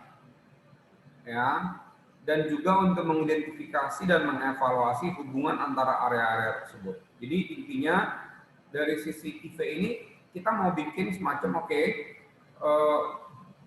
kekuatannya apa saja, kelemahannya apa saja, lalu nanti bobotnya itu seberapa banyak sih, seberapa besar, lalu perusahaan kita itu berapa nilainya terhadap setiap item yang kalian bikin itu, misalkan. Itu yang ada di sini. Ya. Nah, mirip-mirip sebenarnya. Jadi dari marketing, manajemen, kalian tulis faktor internal, ya, ditulis semuanya. Misalkan manajemen kamu ngomong ini apa, misalkan kamu dapat 3 misalkan dari manajemen, kamu belum simpulkan itu kekuatan atau kelemahan, belum. Baru ngomong, oh yang manajemen saya kayaknya tertarik ngebahas soal perencanaannya misalkan, karena saya dapat infonya tentang itu misalkan, atau itu emang bagian penting dari sini gitu ya. Bisa 3, bisa 4, bisa 5, atau dapat 2 gitu. Lalu dari sisi marketing kamu tulis lagi gitu, apa yang kamu bisa sajikan dari sisi marketing. Gitu ya. Nah, lalu, ini sampai nomor 1 dulu nih. Kalau kamu setelah itu breakdown atau dipisahkan, oke, yang ini kayaknya jadi kelemahan nih, yang ini jadi kekuatan nih, ya, yang ini jadi kekuatan nih, kamu list dari 3 ini kayaknya ini kekuatan misalkan, ya, ada 3 tapi yang dari 3 ini kayaknya saya menyimpulkan ini jadi kekuatannya dia, saya belum bilang itu nilainya berapa, ya, misalkan kamu dapat dari manajemen 3, oke, kayaknya ini kekuatan, ini kayaknya kelemahan dia deh. Nah, pisahin aja gitu. Pisahin misalkan, jadi kelemahan kekuatan lalu kelemahannya di bawah misalkan ya, di dalam kolom seperti ini. Ya, misalkan seperti itu ya. Jadi kekuatannya kamu taruh di atas, kelemahannya kamu taruh di atas. Ya, nanti di sampingnya ini kamu bikin ini misalkan ya, 1 kolom lagi kamu bilang ini manajemen ya, lalu ini marketing gitu ya. Supaya saya tahu kamu sedang menganalisis di fungsi yang mana gitu. Ya. Nah, oke. Lalu berikan bobot yang kamu bilang tadi manajemen bla bla bla bla bla. Oke. Sekarang kamu bobot sama seperti dalam pembobotan EV 1 sampai 5 gitu ya. 1 itu sangat tidak penting. Ya. 5 itu sangat penting. Jadi misalkan kamu bilang misalkan bla bla bla bla. Oke. Saya bla bla bla ini antara 1 sampai 5, kira-kira ini penting nggak sih buat kesuksesan perusahaan, gitu loh. Ya, jadi tingkat kepentingan dari setiap yang kamu tuliskan itu penting nggak? 1 misalkan, 1 tidak pentingnya ini kayaknya enggak lah, ini R&D gitu ya, buat perusahaan saya R&D itu nggak penting-penting amat gitu ya. Tapi kalau kamu bilang sangat penting gitu ya, kasih 5. Yang jelas, kamu secara logis harus bisa menjelaskan kenapa kamu bilang 1, kenapa kamu bisa bilang 5 gitu loh. Itu yang penting dalam pembobotan ini gitu loh. Jadi setiap perusahaan itu pasti berbeda-beda bagaimana kita menentukan itu penting atau tidak. Buat perusahaan 1 R&D itu penting banget, tapi buat perusahaan yang lain mungkin R&D itu ya 3 atau 2 atau 4 lah gitu. Mungkin seperti itu ya. Nah, alasan kamu kasih 1 dan 5 itulah yang menurut saya penting untuk kita pahami sama-sama gitu loh. Itu ya teman-teman ya. Yang nomor 2 ada pertanyaan. Ya, sehingga muncul nanti angka sama seperti yang kemarin itu, 4 dibagi dengan totalnya berapa. Jadi itulah 0, something itu. 0, something itu berasal dari nilai dia 4, lalu kamu ini. Oke, pertanyaan saya gini, saya nggak mau nyusahin kamu ya sama temanmu ya. Kamu mau menentukan sendiri atau kamu cari temanmu yang berdiskusi untuk hal ini? 1 sampai 5 ini. Kita sepakat aja biar kita sama-sama enak. Ayo guys, kira-kira menurut kalian, Pak nggak usah Pak, saya nggak usah diskusi sama teman saya. Pandangan subjektif saya aja gitu, sendiri gitu. Nggak apa-apa, buat saya nggak ada masalah. Gimana? Loh, kok nggak ada yang jawab?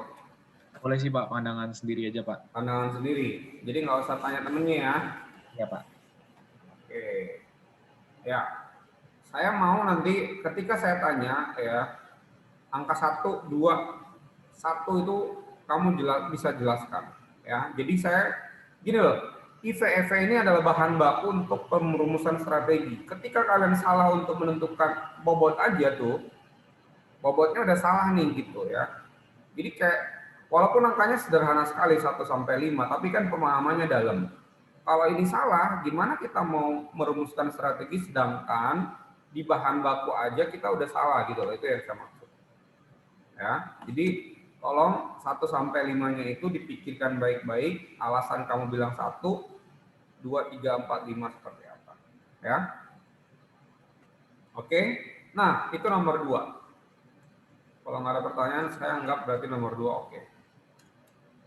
Nah, setelah kamu berikan 4 di sini di atas, misalkan kamu kategorikan itu kekuatan dan di bawah kelemahan, lalu bobotnya kamu sudah tentukan ya dengan menggunakan cara yang tadi itu. Lalu sekarang peringkat nih, kamu perhatikan baik-baik. Apa yang dimaksud dengan peringkat ini? Ya, peringkat adalah 1 sampai 4. Ya. 1 itu apa? Berarti kalau 1 dan 2 itu udah pasti di area kelemahan. Oke, teman-teman, tolong perhatikan baik-baik. Kalau kamu angka 1 dan 2 pasti udah ngomong kelemahan. Kalau ngomong 4 dan 3 pasti udah ngomong di kekuatan. Karena 4 itu artinya apa? 4 itu kamu anggap dia adalah kekuatan utamanya gitu. Maksudnya apa sih kekuatan utama? Misalkan gini, kamu bilang RND itu penting gitu ya. Oke. Tapi bagaimana RND itu diimplementasikan, bagaimana kamu RND itu ada di perusahaan itu, ya, apakah dilakukan dengan cara seperti apa? Kamu bilang itu 4, 3, 2, 1, kekuatan utama 4. Jadi kamu bilang kekuatan utama 4. Maksudnya apa ya? Wah, dia punya misalkan punya sumber daya yang baik untuk melakukan R&D, dia punya resource, misalkan orangnya cukup gitu ya, toolsnya cukup gitu ya, alat-alatnya cukup gitu ya. Itu bicara kamu bilang dia kekuatan utama ya. Tapi kalau dia kekuatan minor, RN sih penting gitu ya misalkan. Tapi ya ada sih, tapi ya yang nggak terlalu yang jago-jago misalkannya, nggak terlalu alatnya nggak terlalu canggih, biasa-biasa aja. Tapi lumayan gitu, bisa dibilang itu kekuatan gitu ya. Nah, itu kamu kasih nilai 3. Nah, tapi kalau dia udah area kelemahan ya, berarti ada masalah nih. Artinya apa? Kalau kamu kasih angka 2, dia itu adalah kelemahan minor. 1 kelemahan utama, artinya udah paling jelek dah gitu. Udah paling jelek lah gitu ya. Udah paling jelek gitu, kelemahan utama gitu ya. Itu 4, 3, 2, 1-nya. Ya, jadi kalau udah ngomongin kamu anggap dia kekuatan, berarti taruh dia di atas. 4, 3, 2, 1. Ya, lalu kalau udah kamu ngomong itu kelemahan, pasti ada di sini. Oke? Itu maksud saya. Sampai sini ada pertanyaan dulu nggak?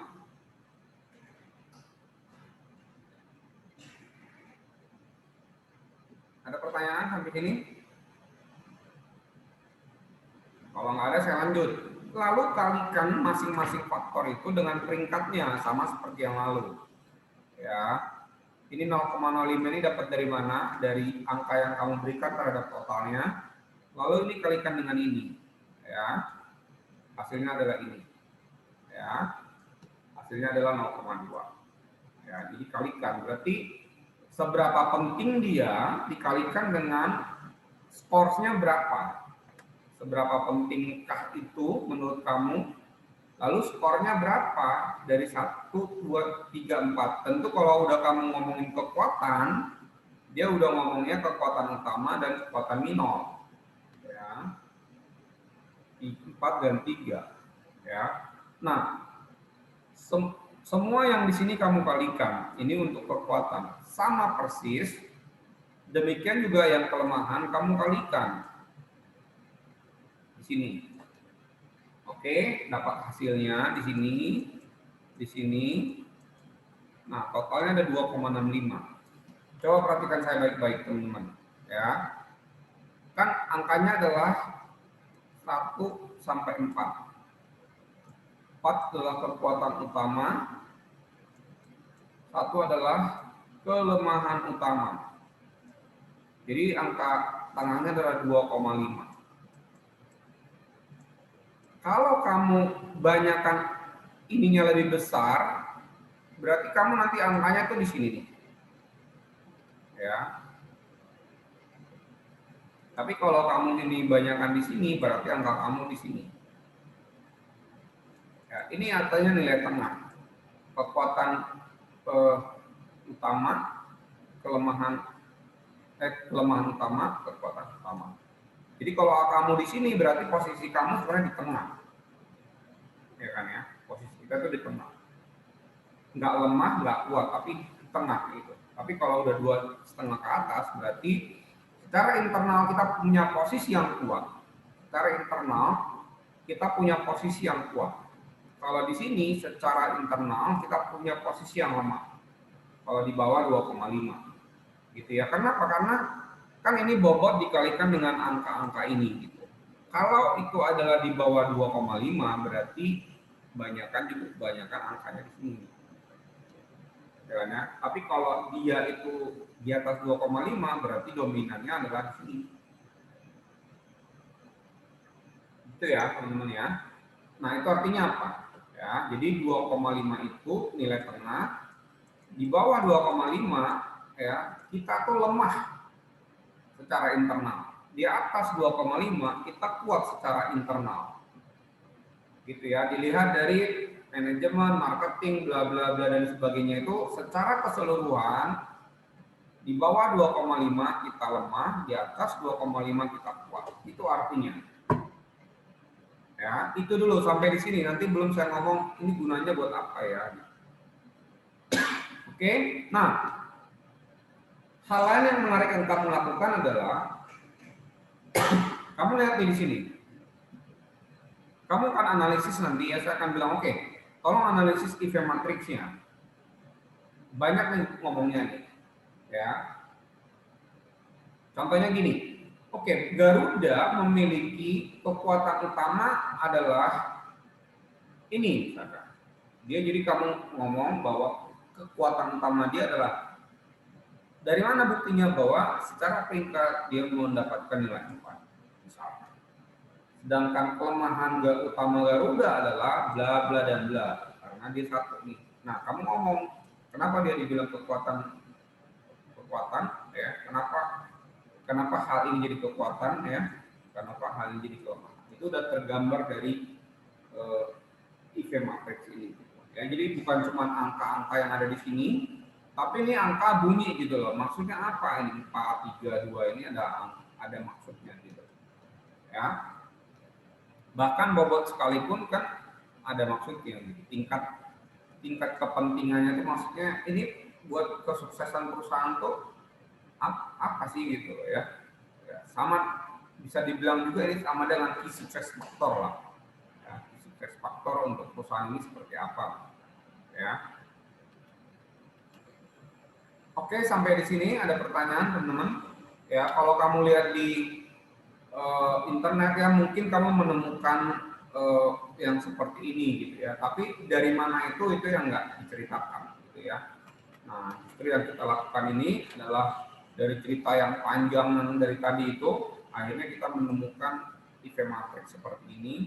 Dan pada akhirnya akan kita bilang, oke, secara internal perusahaan saya lemah, atau secara internal perusahaan saya kuat, gitu ya. Dilihat dari dominannya kuat atau dominannya lemah, gitu.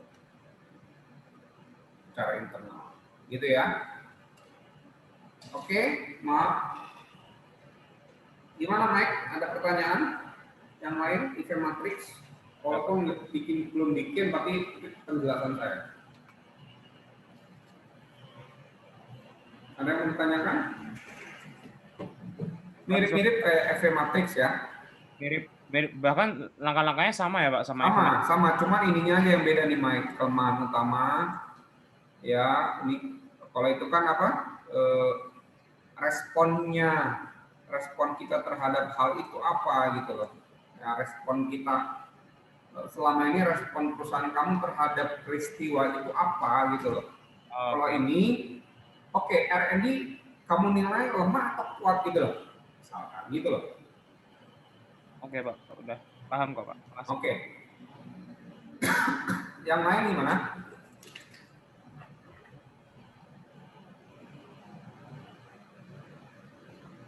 Ada pertanyaan? Pak. Ya. Saya mau nanya, kan tadi Bapak bilang kayak kita lihat dominannya di mana gitu kan. Ya. Nah, kan pas bikin matriksnya tuh kayak kita pisahin kan Pak, kayak kekuatan atas misalnya terus. Nah, iya kayak gitu Pak. Kan nilai-nilainya kamu masukin nih. Kalau angkanya 2,5 ke bawah, pasti dominannya itu di daerah sini nih. Oh, tetap lihat total yang di bawah itu ya Pak? Oh iya dong, kan total yang di bawah ini kamu hitung nih. Tapi kesimpulannya adalah kalau ini di bawah 2,5, udah pasti ininya lebih banyak gitu loh. Ngerti nggak maksud saya? Oke, siap Pak. Udah ngerti Pak. Kan secara hitung-hitungan kan berarti ininya kecil semua, hingga muncul angka ini gitu loh. Gimana Tamboto? Udah paham kok Pak. Ya, jadi nilai totalnya yang kamu lihat nanti.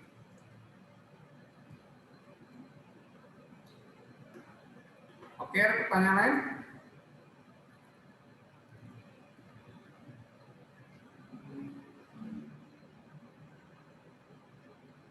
Ada? Kalau nggak ada, buka dulu deh kameranya semua. Ya, kita diskusi sedikit. Oke. Lumayan ya, tapi kan sesuai dengan yang tadi itu ya. Patrick dari tadi belum ngomong nih Patrick. Kamu ngapain aja tadi? Saya tanya kamu. Pak, tadi internet saya mati, Pak. Oh ya, oke. Tapi kamu ngikutin nggak? Saya sempat ketinggalan setengah kelas sih, Pak. Oh gitu. Kok jauh banget kamu setengah kelas? Iya, Pak, internetnya mati lah. Rada lama, Pak, tadi, Pak.